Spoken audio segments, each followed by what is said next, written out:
आज की जो कहानी मैं आपको सुनाने जा रहा हूँ, ये सब कहानी से बिल्कुल अलग है। ये कहानी ज्ञान से परिपूर्ण है। ये कहानी बहुत ही महत्वपूर्ण है। ये कहानी है 4 युगों की। हो सके तो कहानी को पूरा सुनिएगा। इससे पहले अभी तक आपने हमारे चैनल को सब्सक्राइब नहीं किया है तो सब्सक्राइब करके बेल आइकन को प्रेस कर ले। चलिए कहानी शुरू करते हैं। एक समय की बात है, चारों युग यानी चारों भाई एक साथ बैठे हुए थे। अब आपस में चारों में बात विवाद होने लगता है। सतयुग, त्रेता, द्वापर और कलयुग चारों एक साथ बैठे हुए विवादों में उलझने लगे। सबसे पहले सतयुग कहने लगा कि अरे मूर्खो, तुम सब मुझसे छोटे हो, तुम मेरी बराबरी कैसे करने लगे। जब त्रेता युग ने यह बात सुनी तो कहने लगा कि तुम सबसे बड़े कैसे हो सकते हो, तुम सब में सबसे बड़ा तो मैं हूँ, मैं ही सर्वश्रेष्ठ हूँ, तुम मुझसे सर्वश्रेष्ठ नहीं हो सकते। तब तक द्वापर युग बोल उठा कि तुम सर्वश्रेष्ठ कैसे हो सकते हो, तुम सभी में श्रेष्ठ तो मैं हूँ, तुम्हारा श्रेष्ठ होने का तो प्रश्न ही नहीं उठता। तब तक कलयुग कहने लगा कि तुम तीनों श्रेष्ठ बन रहे हो, परंतु हकीकत तो जानते ही नहीं, वास्तविकता में श्रेष्ठ तो मैं हूँ। इस तरह से चारों युग आपस में झगड़ने लगे। तब चारों युगों ने फैसला किया कि हम ऐसे आपस में फैसला नहीं कर सकते। तब जाके चारों युगों ने आपस में निर्णय किया कि हम ऐसे फैसला नहीं कर सकते। हम में से कौन बड़ा है, कौन सर्वश्रेष्ठ है, इसका फैसला तो भगवान भोलेनाथ करेंगे। चलिए वहां चलते हैं, वही आदि और अनंत हैं। चलिए उन्हीं के पास कैलाश पे चलते हैं, वही हमें बताएंगे कि हम में कौन बड़ा है और कौन छोटा है। इसका निर्णय स्वयं भगवान शंकर करेंगे, इसका निर्णय हम नहीं कर सकते। चारों युगों ने मिलकर योजना बनाई कि चलिए कैलाश पर चलते हैं। चारों युग कैलाश पर्वत पे चले जाते हैं। जब वह कैलाश पर्वत पर पहुंचते हैं तो द्वारपाल उन्हें रोक लेते हैं। द्वारपाल कहते हैं कि तुम चारों कौन हो और कहाँ जा रहे हो। तो चारों युग कहने लगे कि हे द्वारपालो, हम भगवान शिव से मिलना चाहते हैं और हम 4 युग हैं, उन्हें हमारी आने की सूचना दीजिए। स्वयं नंदेश्वर महाराज भगवान शिव के पास आए और भगवान शिव से कहने लगे, हे प्रभु, हे कैलाशपति, आपसे चारों युग मिलना चाहते हैं। भगवान शिव कहते हैं कि जाओ उन्हें सम्मान सहित हमारे समक्ष ले आओ।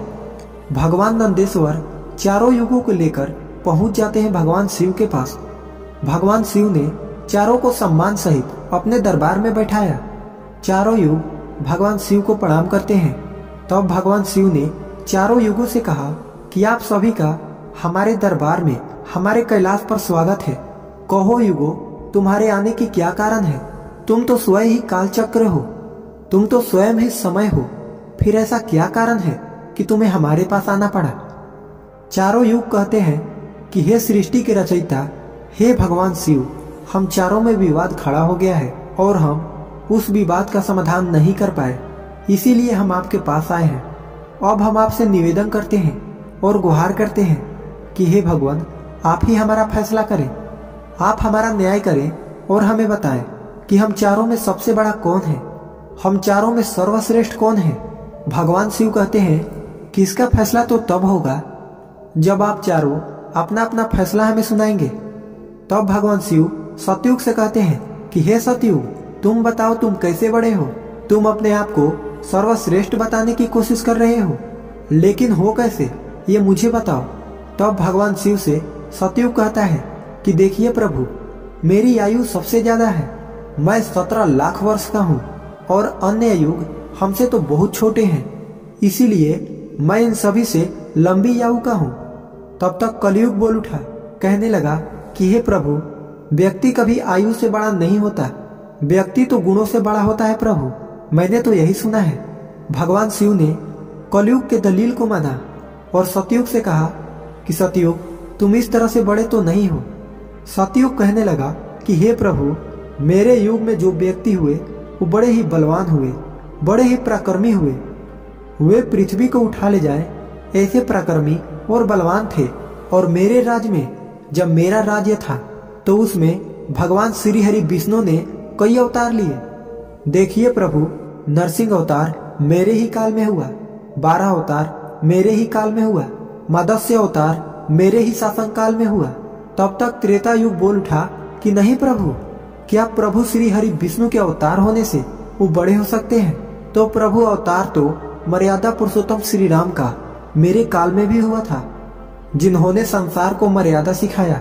और बलवान की बात करते हो, कुंभकर्ण जैसे योद्धा, रावण जैसे योद्धा मेरे शासन काल में भी हुए। हे प्रभु, इस तरह से तो यह सतयुग बड़ा नहीं हो सकता, फिर इन सब में बड़ा तो मैं हूँ। जब ये बात द्वापर युग ने सुनी तो द्वापर युग कहने लगे कि हे प्रभु, ये दोनों बड़े बन रहे हैं, परंतु ये दोनों बड़े कैसे हो सकते हैं? देखिए प्रभु, आप जानते हैं कि जब मेरा शासन काल आया तो मेरे काल में तो भगवान श्री कृष्ण जैसे अवतार पैदा हुए, जो कि 16 कला से संपूर्ण पाल ब्रह्म परमेश्वर थे, जिन्होंने विराट रूप दिखाया। ऐसा विराट रूप तो साक्षात भगवान विष्णु भी नहीं दिखा सकते। हे भगवान, योद्धाओं की बात करते हैं तो मेरे शासन काल में बड़े बड़े योद्धा कंस, जरासंध, भीष्म पितामह और 5 पांडव तो मेरे ही शासन काल में हुए थे प्रभु। स्वयं बलराम मेरे ही शासन काल में हुए थे। तो बताइए प्रभु कि मेरे शासन काल में कौन सा योद्धा इनके योद्धाओं से कम था? हे प्रभु, इन सब में बड़ा तो मैं हूँ। तब तक कलयुग बोल उठा। कलयुग कहता है कि हे प्रभु, मैं इनकी बातें मान लेता हूँ। इनके शासन काल में जो भी योद्धा हुए, जो भी अवतार हुए, उनमें बुद्धि नहीं थी, वह बिल्कुल मूर्ख थे। और जिनके शासन काल में मूर्ख प्राणी पैदा हो, क्या वो बुद्धिमान हो सकते हैं? क्या वो सर्वश्रेष्ठ हो सकते हैं? कलयुग कहने लगा कि नहीं भगवान, मेरा शासन काल सबसे अच्छा है। मेरे युग में व्यक्ति दुखी नहीं पा सकता। अच्छे अच्छे और नई नई तकनीकों से परिपूर्ण मेरा युग, मेरा शासन काल सभी में सर्वश्रेष्ठ है। जब भगवान शिव ने चारों युग, सतयुग, त्रेता, द्वापर और कलयुग, चारों की वाणी सुनी, चारों के उत्तर सुने, चारों के बहस सुने, तो भगवान शिव अपने मन में विचार करने लगे और सोचने लगे कि इनका फैसला कैसे किया जाए। पास में ही माता पार्वती बैठी थी। माता पार्वती कहती हैं कि हे प्रभु, अगर आप ही इनका फैसला नहीं कर पाए तो फिर इनका फैसला कौन करेगा? फिर तो ये चारों भाई आपस में ही मर जाएंगे। हे महादेव, इसीलिए आप इनका फैसला कीजिए। सभी देवता मिलकर भगवान शिव से कहने लगे कि हे भोलेनाथ, आप इनका फैसला करें, नहीं तो चारों युग अगर आपस में लड़ने लगे तो फिर क्या होगा? सृष्टि के काल चक्र रुक जाएगा, समय का प्रवाह रुक जाएगा। हे भोलेनाथ, आप ही कुछ कीजिए। भगवान शिव कहते हैं कि ठीक है, मैं समस्त गणों की बात मानता हूँ, मैं इन चारों युगों का फैसला करूंगा। भगवान शिव ने चारों युगों से कहा कि चलो ठीक है, मैं तुम चारों की परीक्षा लूंगा और जो परीक्षा में सफल हुआ वही सबसे बड़ा होगा। सतयुग बोल उठा कि हे भगवान, आप जो चाहे वो परीक्षा ले लीजिए, सब में बड़ा तो मैं ही रहूंगा। कलयुग कहता है कि हे प्रभु, हम भी परीक्षा देने के लिए तैयार हैं, आप तो बस परीक्षा लीजिए। चारों युग परीक्षा देने के लिए तैयार हो जाते हैं। भगवान शिव ने एक 100 टन वजन का एक परसा लिया, लोहे का परसा, और कैलाश पर्वत के नीचे एक तलहटी में रख दिया और उस परसा के पास में ही एक चावल का ढेर लगा दिया। भगवान शिव चारों युगों को बुलाया और कहा कि तुम चारों ये देख रहे हो, तुम्हारा परीक्षा अभी हो जाएगा।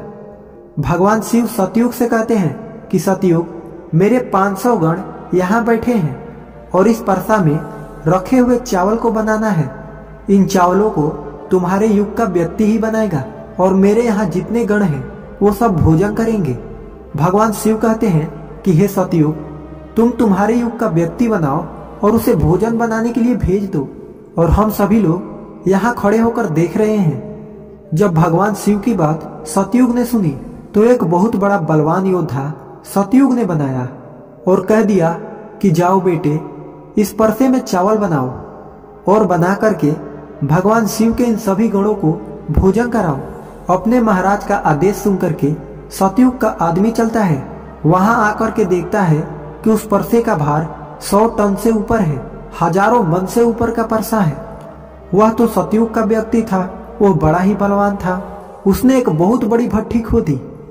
भट्ठी खोदने के बाद पेड़ों को तोड़ करके लाया और उसमें अग्नि जलाई।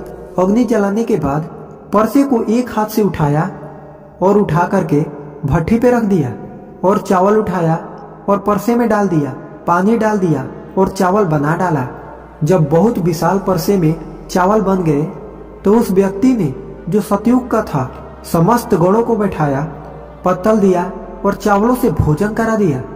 उसने अपना कार्य पूरा करके अपना मालिक सतयुग के पास आया और कहने लगा कि हे प्रभु, मैं जा रहा हूँ, अब मेरा काम हो गया है। भगवान शिव और अन्य लोग देख रहे थे।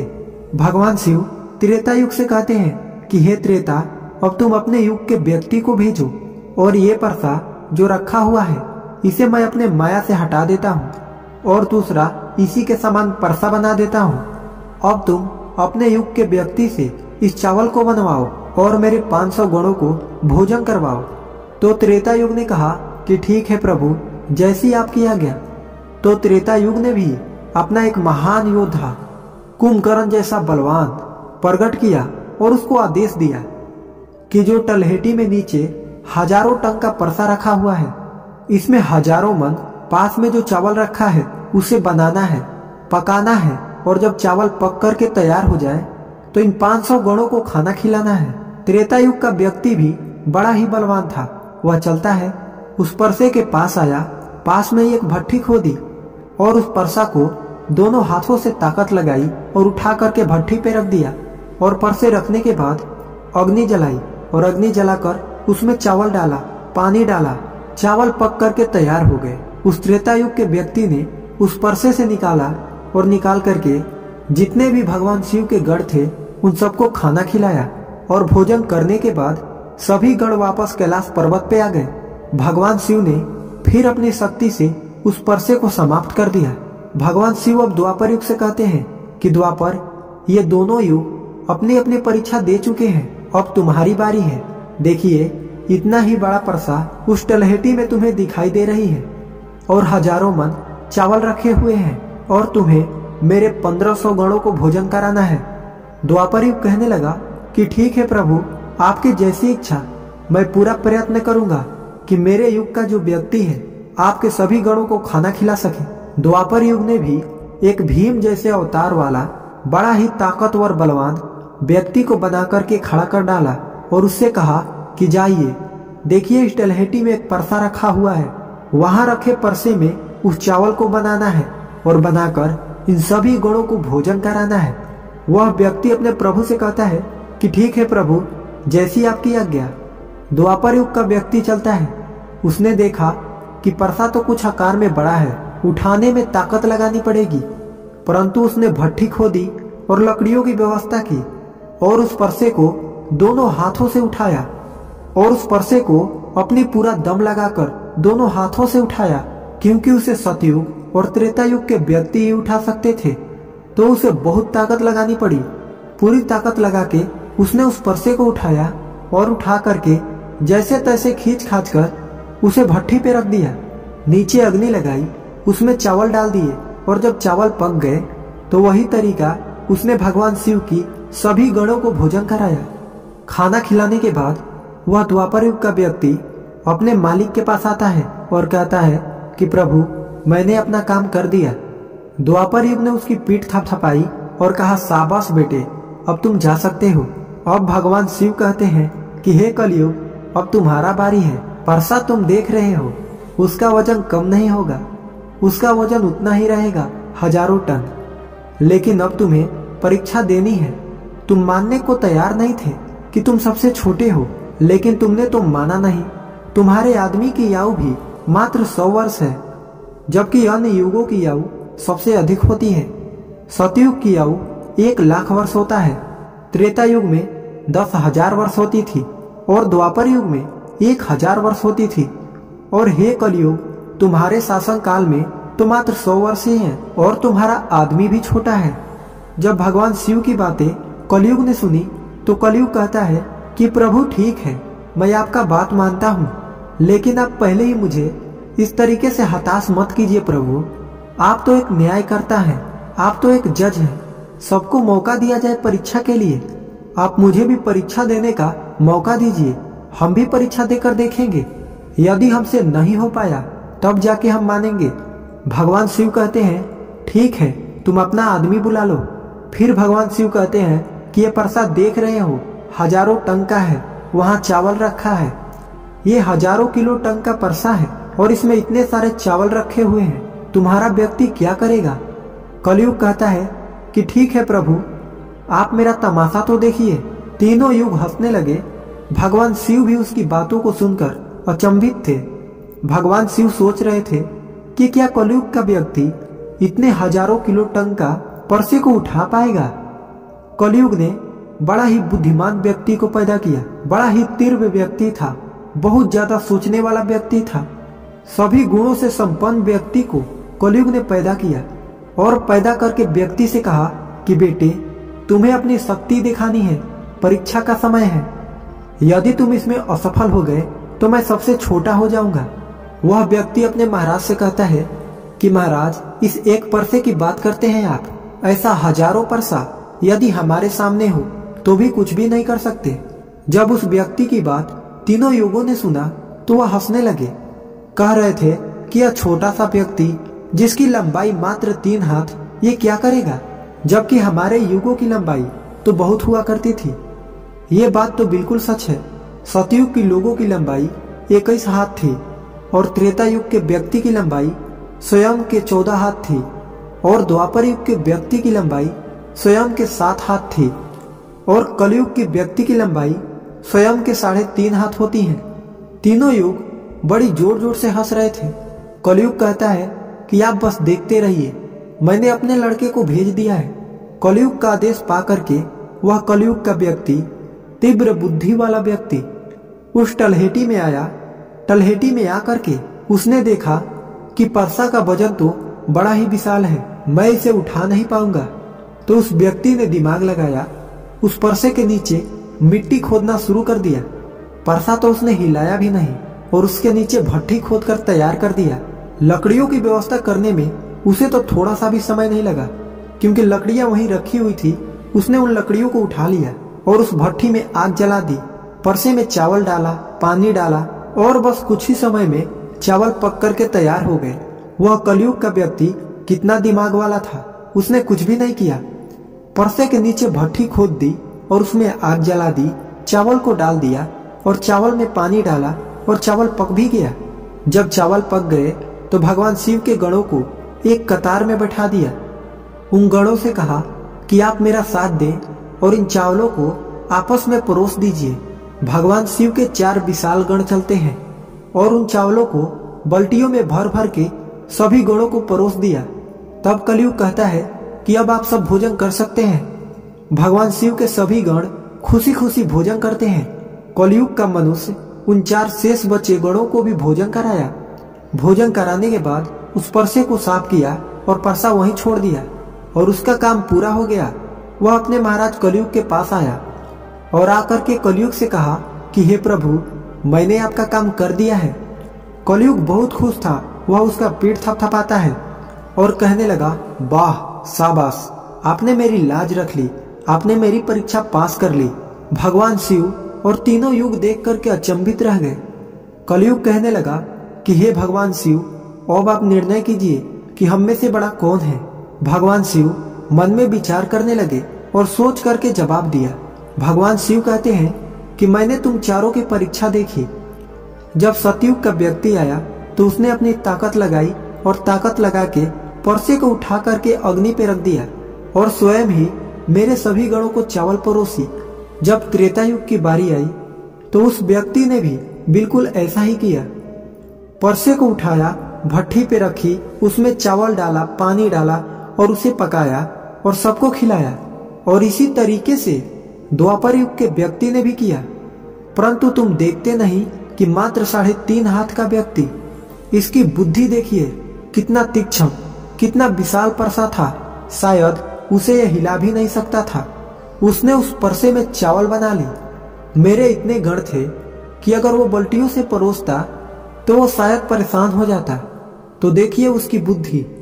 उसने उनमें से ही 4 गण अपनी सहायता के लिए बुलाए और चारों गणों से भोजन परोसवाए और स्वयं ही बैठा रहा। ये तो बड़ा बुद्धिमान व्यक्ति हुआ। ये तो बड़ा ही बुद्धिमान युग हुआ। भगवान शिव कहते हैं कि कलयुग बड़ा ही बुद्धिमान व्यक्तियों का युग होगा। इसमें मशीनों का आविष्कार होगा, बड़े बड़े दिमागधारी होंगे। भगवान शिव कहते हैं कि तुम सब जैसा शासन करते आए हो, चलो ठीक है। तुम सत्य, धर्म और निष्ठा पे रहे हो, चलो ठीक है। लेकिन तुम्हारे युग के व्यक्तियों में बुद्धि का अभाव था। उन्होंने कभी अपनी बुद्धि का उपयोग नहीं किया। नहीं तो कुंभकर्ण, रावण, इनके जैसे महान योद्धा जिनको मारने के लिए स्वयं भगवान अवतार ले लेकर आए, और वे इतना मूर्ख थे ये नहीं जान सके कि ये भगवान है, ये सृष्टि के रचनाकार हैं, और उनसे ही युद्ध किया और सभी के सभी मारे गए।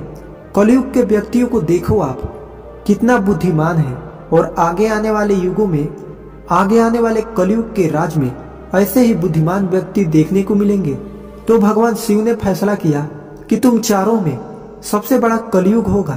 कलयुग मशीनों का युग होगा। कली का नाम है मशीन, और युग मने समय। कलयुग मशीनों का समय होगा।